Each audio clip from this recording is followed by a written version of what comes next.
চাল ছাড়াই আজকে তৈরি করে নিয়েছি পোলাও বা ফ্রাইড রাইস, যেটা ইচ্ছে বলতে পারেন। হ্যাঁ বন্ধুরা, আজকের এই রেসিপিটি তৈরি করার জন্য এক বাটি ডালিয়া নিয়েছি। এই ডালিয়া কিন্তু খুবই প্রোটিন আর এটা খেতেও কিন্তু খুবই টেস্টি হয়।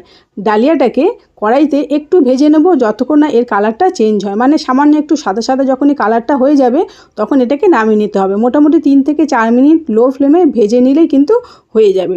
ডালিয়াটা ভাজা হয়ে গেছে, এবার একটা বাটিতে ঢেলে নিচ্ছি। এই ডালিয়া গম দিয়ে তৈরি করা, এটা কিন্তু সবাই খেতে পারে আর খুবই প্রোটিন আছে এর মধ্যে। ডালিয়াটাকে এবার ভালো করে হাত দিয়ে কচলে কচলে ধুয়ে নেব। 3-4 বার তো অবশ্যই ধুয়ে নিতে হবে।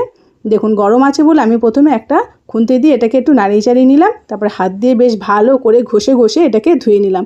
তারপরে জল ঝরিয়ে রাখলাম একটা ছাঁকনির মধ্যে। জলটা কিন্তু অবশ্যই ঝরিয়ে রাখতে হবে।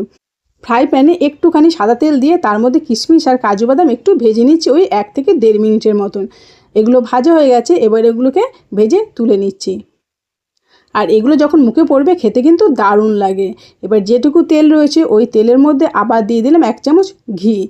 ঘি দিলে খেতে কিন্তু খুবই টেস্টি হয়। এবার গাজর সরু সরু করে কেটে নিয়েছি, সেটাকে ভেজে নিচ্ছি। গাজরটাকে আগে ভেজে নিলাম। গাজরটাকে এক সাইডে রেখে ফোড়ন দিয়ে দিচ্ছি একটা তেজপাতা, 2টো লবঙ্গ আর 2টো এলাচ।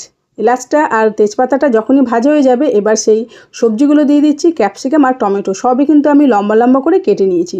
এবার এই সবজিগুলোকে একদম কিন্তু ভেজে নরম করে দেবো না, একটু শক্ত শক্ত রাখবো। সামান্য একটু লবণ দিলাম, সবজিটা যাতে সুন্দরভাবে সেদ্ধ হয়, মানে একটু শক্ত শক্ত থাকবে। তারপরে সেই ভিজিয়ে রাখা ডালিয়াটা দিয়ে দিলাম। এবার সবজির সঙ্গে ডালিয়াটা প্রায় 3 থেকে 4 মিনিটের মতো ভেজে নেব লো ফ্লেমে। আর এটা যখন ভাজা হচ্ছিলো খুব সুন্দর কিন্তু একটা গন্ধ বেরোচ্ছিলো। এত সুন্দর গন্ধ বেরোচ্ছে তার মানে খেতেও কিন্তু দারুণ টেস্টি হবে। আর এটা কিন্তু খুবই হেলদি, সামান্য তেলে সামান্য ঘি আর সবজি দিয়ে এটা তৈরি হচ্ছে। বাচ্চাদেরকে তো এটা অবশ্যই দেবেন। ডালিয়াটা খুব সুন্দরভাবে ভাজা হয়ে গেছে। 1 বাটি ডালিয়ার জন্য 2 বাটি জল অবশ্যই দিতে হবে। জলটা দিয়ে একটু ভালো করে মিশিয়ে নিয়ে এবার দিয়ে দিতে হবে স্বাদ অনুযায়ী লবণ। লবণ দিয়ে এটাকে ঢেকে রাখতে হবে 3 থেকে 4 মিনিট। মানে যখন দেখবেন যে অল্প অল্প জল আছে তখন ঢাকনাটা তুলে নিয়ে এইভাবে একটু ভালো করে মিশিয়ে নিয়ে এবার এর মধ্যে দিয়ে দিচ্ছি সেই ভেজে রাখা বাদাম আর কিশমিশ।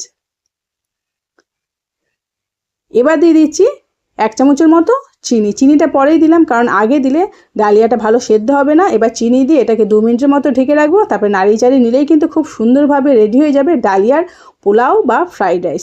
ঠান্ডা হলে দেখুন একদম ঝরঝরে হয়ে গেছে। আমি প্লেটে পরিবেশন করে দিলাম। দেখুন দেখতে কত সুন্দর হয়েছে। এটা খেতেও কিন্তু খুবই টেস্টি। আপনারা বাচ্চাদেরকে স্কুলের টিফিন বা সকালের খাবার বা সন্ধ্যেবেলার খাবার হিসেবে কিন্তু এটা বাচ্চাদেরকে অবশ্যই দিতে পারেন। আর এটা খাওয়া কিন্তু খুবই ভালো, খুবই হেলদি। আর ডালিয়া তো আমরা সবসময় খিচুড়ির মতো তৈরি করি, কিন্তু এইভাবে একবার তৈরি করে দেখুন, খেতে কিন্তু দারুণ।